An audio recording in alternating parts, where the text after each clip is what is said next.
Yummy, yummy. Tao po! So for today's video mga kabukalbo ay magluluto ako ng kakaibang manok. Tinolang manok na may flavor na downy.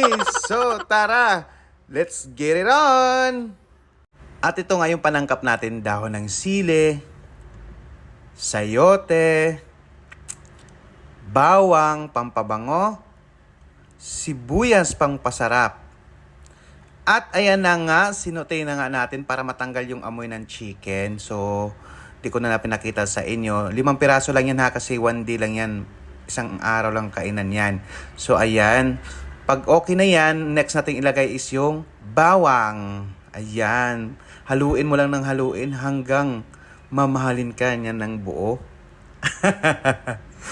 At pagkatapos yan, lagyan natin ng sibuyas para magkaroon ng complement, kumbaga. Para mamahalin ka niya. Ganon. Ano daw? So haluin lang ng haluin hanggang kumatas, gaya ng ginawa niya sa'yo.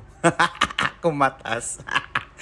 So ayan para lalasa lalo. Tapos, yan, lagyan natin ng kaunting tubig. Yung nilagay ko nga pala dyan ay yung pinanghugasan ko ng bigas para maiba naman. So ayan, pag may tubig na, pakuluin lang natin siya hanggang lumambot yung manok, gaya ng ulo mo na kahit lang beses ka nang niloloko, matigas pa rin siya. So lagyan natin ng pamintang durog, gaya ng ginawa niya sa'yo. Dinurog yung puso mo. So ayan, pakuluin lang natin yan. At pag kumulo na, ilagay na natin yung sayote. Yung sayote para binigay mo yung puso mo pero kulang pa pala. Kaya uses. Joke. So ayan, kumulo na siya. Pag kumulo na at lumambot na yung sayote, ilalagay na natin yung dahon ng sili. Ang dahon ng sili mga kabukalbo ay yung nagpapasarap. Diba? Kapag walang dahon ng sili, parang hindi ka nasarapan sa tinolang manok. So yan yung nagpapasarap sa atin. So yung pangpabango dyan, di ko na pinakita kasi secret ingredients ko.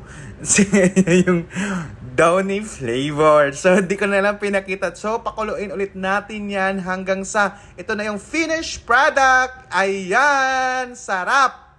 At ito na nga yung finished product natin. Ayan.